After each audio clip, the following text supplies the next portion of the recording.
تصرفات الإدارة الرئيس الأمريكي تعد غير مسبوقة في الطريقة التي تدعم بها واشنطن هجمات إسرائيل على المدنيين الفلسطينيين، إلى درجة رفض الدعوة لوقف إطلاق النار. إلا أن التاريخ الأمريكي يكشف أن نهج بايدن لا يختلف جذريا عن السياسة الأمريكية تجاه فلسطين وإسرائيل. أظهرت إدارة بايدن تطرفا في تقديمها للدعم الأمريكي العسكري والدبلوماسي والسياسي في أعقاب بدء معركة طوفان الأقصى، حيث زار بايدن إسرائيل وشارك في أعمال مجلس وزراء الحرب، وكرر دعم إدارته وأن بلاده تقف شريكا كاملا إلى جانب إسرائيل في حربها على حركة المقاومة الإسلامية حماس. إن نهج بايدن هو تتويج للنهج الأمريكي التقليدي في التعامل مع إسرائيل والفلسطينيين، وهو نهج يتميز باتساقه الملحوظ عبر الإدارات الجمهورية والديمقراطية، كونهم وسطاء في الصراع الفلسطيني الإسرائيلي في جوانب عدة. أولاً، واشنطن كانت عمياء عن التباين الشاسع في القوة بين الطرفين، ومارست باستمرار ضغوطاً غير متناسبة على الطرف الأضعف، مع القليل من الضغط المقابل على الطرف الأقوى بكثير.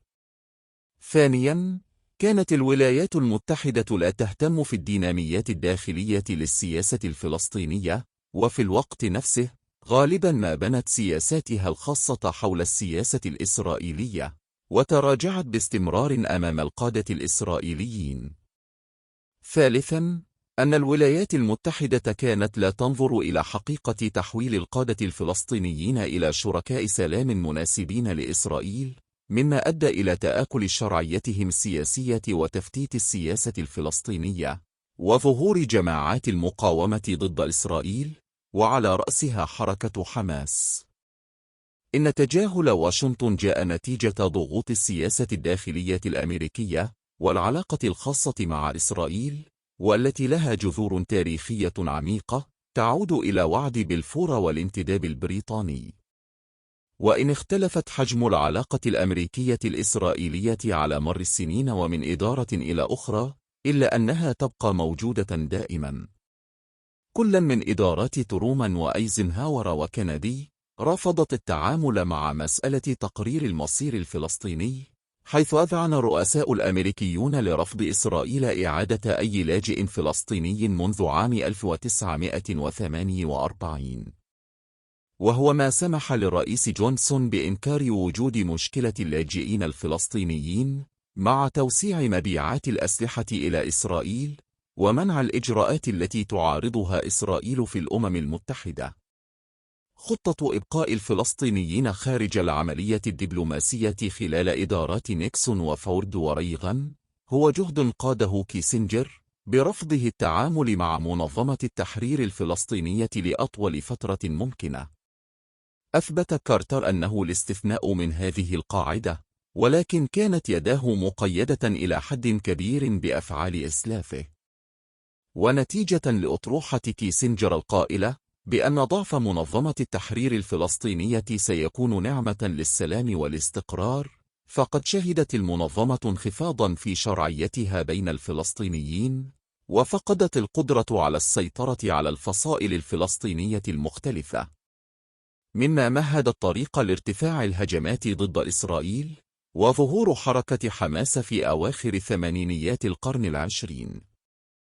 منذ بدء مفاوضات أوسلو في عام 1993، مالت الإدارات الأمريكية المتعاقبة إلى تجاهل أو التقليل من شأن التفاوت الهائل في القوة بين الجانبين.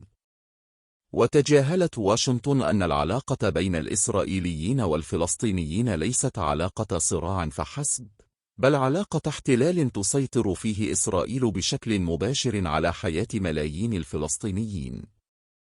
ونظرا للروابط الوثيقة القوية بين الولايات المتحدة وإسرائيل والتأثير المفرط للحزب المؤيد لإسرائيل، كان من الأسهل والأقل تكلفة من الناحية السياسية بالنسبة للمسؤولين الأمريكيين التركيز على إصلاح السلطة الفلسطينية وتحسين الأمن الإسرائيلي، بدلا من الضغط على القادة الإسرائيليين بشأن المستوطنات الإسرائيلية أو احترام الحقوق الفلسطينية. وعلى الرغم من الأهمية الرمزية لاتفاقيات أوسلو، فإن صنع السياسات في إدارات كلينتون وبوش وأوباما على حد سواء ضمنت أن عملية السلام ستحقق عكس أهدافها المقصودة تماما. فقد كان هناك تشجيع للمتطرفين والمتشددين، وزيادة العنف، وتوسع في الاحتلال الإسرائيلي. عزز الرؤساء الثلاثة اختلال توازن القوى من خلال التركيز على إصلاح المؤسسات السياسية الفلسطينية دون معالجة الزيادة الهائلة في عدد المستوطنين الإسرائيليين خلال سنوات أوسلو.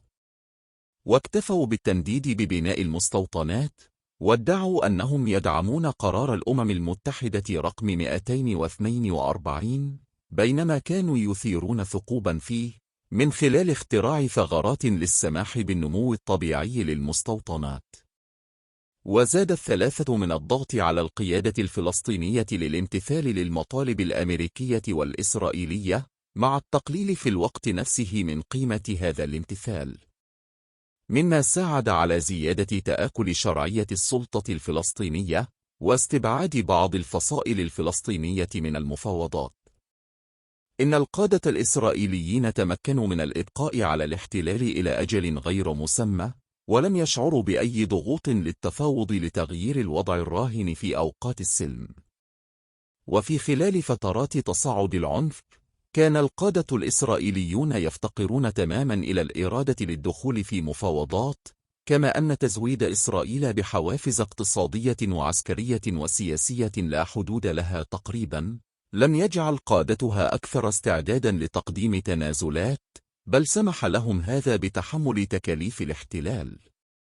ومن ناحية أخرى، واجه القادة الفلسطينيون مشكلة معاكسة، فقد سعوا لأكثر من 4 عقود إلى تحقيق سلام دائم مع إسرائيل على أساس التسوية المتبادلة، لكنهم افتقروا إلى القدرة سياسيا وماديا.